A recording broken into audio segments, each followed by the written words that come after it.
अस्सलामुअलैकुम दोस्तों, मेरा नाम है वकास हैदर और आप देख रहे हैं हैदर टीवी। दोस्तों, आप सबने बहुत सी बॉलीवुड मूवीज देखी होंगी, लेकिन क्या आप जानते हैं कि इन फिल्म्स में फाइटिंग, एक्शन और फनी सीन्स को किस तरह बनाया जाता है? वेल, आज की इस वीडियो में मैं आपको फेमस हिंदी मूवीज के बिहाइंड द सीन्स दिखाऊंगा। तो शुरू करते हैं अपना काउंटडाउन। दबंग। दोस्तों, दबंग सीरीज सलमान खान की उन मूवीज में से एक है जिन्होंने बॉक्स ऑफिस पर धूम मचा दी थी। इस फिल्म में एक्शन के साथ साथ बहुत से फनी सीन्स भी बनाए गए थे जो मूवी को और भी ज्यादा इंटरटेनिंग बनाते हैं। फॉर एग्जाम्पल, फिल्म के एक सीन में सलमान खान एक कार फैक्ट्री के अंदर पाइप से लिपटकर दुश्मनों से फाइट करता है। इस सीन को रिकॉर्ड करने के लिए सलमान खान को काफी ज्यादा ट्रेनिंग करनी पड़ी थी, क्योंकि इसे ये फाइट डांसिंग स्टाइल में करनी थी। इसके लिए एक डांसर ने बाकायदा इसे ट्रेनिंग दी और एक एक स्टेप सिखाया। मजे की बात यह है कि सलमान खान ने ये एक्शन इतने फनी तरीके से परफॉर्म किया कि इसे देखकर किसी की भी हंसी निकल जाएगी। सिर्फ इतना ही नहीं, बल्कि इस कार फैक्ट्री के अंदर होने वाले फाइट सीन्स को शूट करने के लिए वहां एक या दो नहीं बल्कि 300 कैमरे फिट किए गए थे। इसमें कैमरों का एक पूरा रिंग बनाया गया था ताकि फाइट सीन्स को हर एंगल से शूट किया जा सके। इसके अलावा एक सीन में सलमान खान ने पांव से एक रस्सी को उठाना था। वैसे तो ये एक बहुत ही सिंपल सा काम था, लेकिन इन्होंने इस सीन को बनाने के लिए सैकड़ों रीटेक लिए थे। हैरानगी की बात यह है कि जब यही एक्शन एक बच्चे को परफॉर्म करने के लिए दिया गया तो इसने पहली बार में ही रस्सी को पांव से उठा लिया। मोरओवर, फिल्म के तमाम फाइट सीन्स में हीरो के लिए जमीन पर मैट्रेस बिछाए गए थे ताकि इसे गिरकर चोट ना लगे। इसके अलावा फिल्म के एक पार्ट में सलमान खान को इसके को वर्कर कहते हैं कि इन्होंने ये बात मीडिया को क्यों नहीं बताई। आप बिलीव नहीं करेंगे कि एक सिंपल सी लाइन को शूट करने के लिए सलमान खान और इसके साथी ने 12 दफा रीटेक लिया था। उसकी वजह यह थी कि सलमान खान को शूटिंग के दौरान बार बार हंसी आ जाती थी और सारा सीन खराब हो जाता था। ये नजारा सच में देखने लायक था।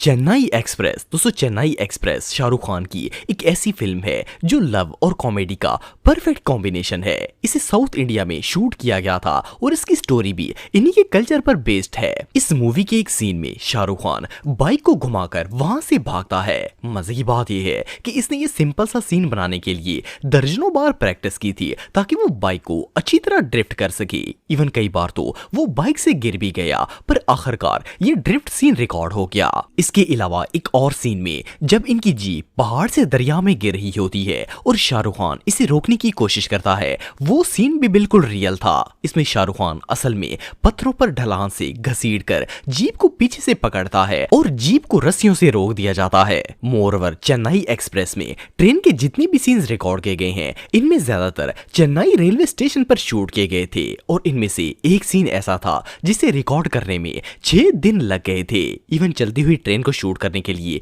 एक कार के साथ कैमरा माउंट बांधकर इसकी सारी रिकॉर्डिंग की गई थी। सिर्फ इतना ही नहीं, बल्कि अगर रिकॉर्डिंग में मिस्टेक हो जाती तो ट्रेन को दोबारा से रिवर्स किया जाता और चलाकर दोबारा से वही सीन रिकॉर्ड किया जाता था। इसके अलावा अगर ट्रेन के अंदर वाले सीन्स की बात की जाए तो इन्हें स्टूडियो के अंदर रिकॉर्ड किया गया था। इसके लिए रेलवे स्टेशन का डमी सेट बनाया गया और मजे की बात यह है कि रिकॉर्डिंग के दौरान टीम मेंबर्स इन नकली ट्रेन के डब्बों को बाकायदा हाथों से हिलाते थे ताकि इसे असली वाली चलती हुई ट्रेन की लुक दी जा सके।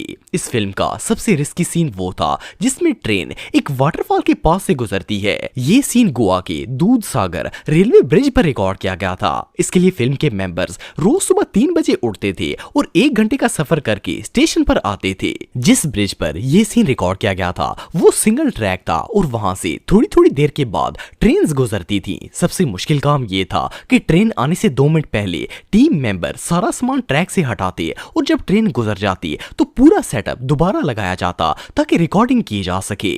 एनीवे, जो भी हो, फिल्म बनाना जितना आसान लगता है इतना असल में होता नहीं है। सिंघम। दोस्तों, सिंघम अजय देवगन की सबसे हाईएस्ट ग्रोइंग मूवीज में से एक थी जिसे 2011 में रिलीज किया गया था। इसमें अजय एक पुलिस वाला होता है जो करप्ट पॉलिटिशियन का मुकाबला करता है। ये मूवी बहुत से फाइट सीन्स पर मुश्तमिल है। फॉर एग्जाम्पल, फिल्म के इस सीन में हीरो लगभग 40 लोगों से फाइट करता है। आपको जानकर हैरानगी होगी कि इन सीन्स को बनाने के लिए अजय देवगन ने 6 महीने जिम के अंदर ट्रेनिंग की थी और अपने मसल्स डेवलप किए थे। वेल इस फाइट के सीन में सिंघम जिन गुंडों को मारता है वो ऑलमोस्ट सारे के सारे ही रस्सियों से बांधे गए थे, इसीलिए जैसे ही इन्हें पंच पड़ता था वो हवा में उड़ जाते थे। हीरो के लिए तो बकायदा रोड के ऊपर फोम बिछाए गए थे ताकि इसे गिरकर चोट ना लगे। इवन फाइट के शुरू में तो पूरी की पूरी टीम कैमरे लेकर अजय के गिर्द घूम रही थी ताकि हीरो का एग्रेसिव रिएक्शन रिकॉर्ड किया जा सके। इसके अलावा सिंघम मूवी के अंदर जितनी भी गाड़ियां ब्लास्ट और डैमेज की गई थी वो सब की सब रियल थी। इनमें सीजीआई का इस्तेमाल नहीं किया गया ताकि मूवी को रियलिस्टिक लुक दी जा सके। जैसे कि इस सीन में एक रियल पार्किंग लॉट के अंदर गाड़ियां खड़ी करके इनमें ब्लास्टर लगाए गए थे ताकि इन गाड़ियों को रियल में उड़ाकर फिल्म की शूटिंग की जा सके। एनीवे जो भी हो, इस मूवी ने इंडियन सिनेमा पर धूम मचा दी थी। क्रिश 3 दोस्तों क्रिश 3 ऋतिक रोशन की एक साइंस फिक्शन मूवी है जिसे 2013 में रिलीज किया गया था। इस मूवी में कई ऐसे सीन्स हैं जो हॉलीवुड मूवी की तरह बिल्कुल रियलिस्टिक लगते हैं। मिसाल के तौर पर फिल्म में बहुत सी जगह पर हीरो को आसमान में उड़ते हुए दिखाया गया है। असल में इस पार्ट को शूट करने के लिए ऋतिक को कहीं और नहीं बल्कि स्टूडियो के अंदर ही रस्सियों से बांधकर उड़ाया गया था और पीछे ब्लू बैकग्राउंड था ताकि इसमें एडिटिंग करके इसे आसमान बनाया जा सके। फिल्म के एक सीन में बिल्डिंग का एक बड़ा सा टुकड़ा नीचे गिरता है तो हीरो इसे पकड़ लेता है। अगर इसके बिहाइंड द सीन की बात की जाए तो हीरो एक बिल्कुल लाइट से ऑब्जेक्ट को पकड़कर खड़ा होता है। इसके अलावा एक और सीन में जब क्रिश अपने फादर को काया और विलन से बचाता है तो उस वक्त एक म्यूटेंट दरख्त के 2 हिस्से करके ग्रिश पर हमला कर देता है, लेकिन असल में इस म्यूटेंट ने हाथ में 2 ब्लू कार्डबोर्ड्स पकड़े होते हैं जिन्हें बाद में दरख्त से रिप्लेस किया गया। मोरओवर एक और सीन में क्रिश एक प्लेन को सेफली लैंड करवाकर तमाम लोगों की जान बचाता है। इस सीन को शूट करने के लिए प्लेन के फ्रंट टायर्स का इस्तेमाल किया गया था। क्रिश को रस्सियों से बांधकर इन टायर्स के साथ उड़ाया गया और इन्हीं टायर्स के दरमियान खड़ा होकर इसने प्लेन को क्रैश होने से बचा लिया। इस मूवी में ऋतिक ने क्रिश बनने के साथ साथ रोहित का भी रोल किया था जो कि क्रिश का फादर था। रोहित बनना ऋतिक के लिए क्रिश बनने से भी ज्यादा डिफिकल्ट था। उसकी वजह ये थी कि इसे रोहित के गेटअप में आने के लिए 3 से 4 घंटे लग जाते थे जिसमें बाकायदा इसका पूरा मेक ओवर किया जाता था। सिर्फ इतना ही नहीं बल्कि इसे रोहित बनने के लिए काफी अनयूजुअल एक्टिंग भी करनी पड़ती थी और अजीब से तरीके से बोलना पड़ता था ताकि वो दोनों कैरेक्टर्स को अलग अलग प्ले कर सके। बहरहाल जो भी हो ये काम रियली बहुत डिफिकल्ट था। आरआरआर दोस्तों आरआरआर 2022 की सबसे ब्लॉकबस्टर मूवीज में से एक थी। ये एक एक्शन मूवी है और इसके मोस्टली सीन्स सीजीआई के जरिए क्रिएट किए गए थे। वेल अगर इस मूवी के बिहाइंड द सीन्स की बात की जाए तो फिल्म के एक सीन में एक बच्चा दरिया में मछली पकड़ने के लिए जाता है और इतने में ब्रिज से गुजरने वाली ट्रेन ब्लास्ट हो जाती है और दोनों हीरो मिलकर बच्चे को बचाते हैं। इस सीन को रियलिस्टिक लुक देने के लिए डायरेक्टर ने पूरे सेटअप की एक डमी क्रिएट की थी जिसमें ब्रिज, टॉय ट्रेन और इवन पूल भी डिजाइन किया गया था। इस टॉय ट्रेन में रियल ब्लास्ट किया गया था ताकि इस सीन को और भी ज्यादा रियल लुक दी जा सके। इसके अलावा मूवी के एक और फेमस सीन में भीम जंगली जानवरों के साथ अंग्रेजों पर अटैक करता है। इसमें भीम पिंजरे के अंदर से जंगली जानवरों के साथ निकलता है लेकिन असल में पिंजरे से सिर्फ भीम ही निकला था जबकि इन सारे जानवरों को सीजीआई के जरिए ऐड किया गया था। मोरओवर इसी सीन के दौरान भीम एक टाइगर को दुश्मन के ऊपर उठाकर फेंकता है पर रियल में वो एक फुटबॉल को थ्रो करता है जिसे बाद में सीजीआई टीम ने टाइगर में कन्वर्ट कर दिया। इसके अलावा मूवी के एक और सीन में राम एक दरख्त को दुश्मन की गाड़ी पर गिराता है जिससे गाड़ी हवा में उड़ जाती है।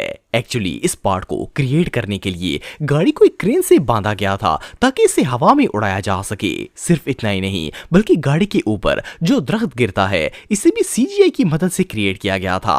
और अगर इस मूवी के क्लाइमेक्स सीन की बात की जाए तो इसे देखकर ऐसा लगता था जैसे ये किसी जंगल में शूट किया गया होगा, लेकिन असल में ये सीन स्टूडियो के अंदर ही बनाया गया था। इसमें पूरा का पूरा जंगल सेटअप तैयार किया गया था और सीजीआई टीम ने इसमें दरख्त और आग भी खुद ऐड किए थे। बहरहाल जो भी हो इस मूवी के सीन्स वाकई में लाजवाब थे।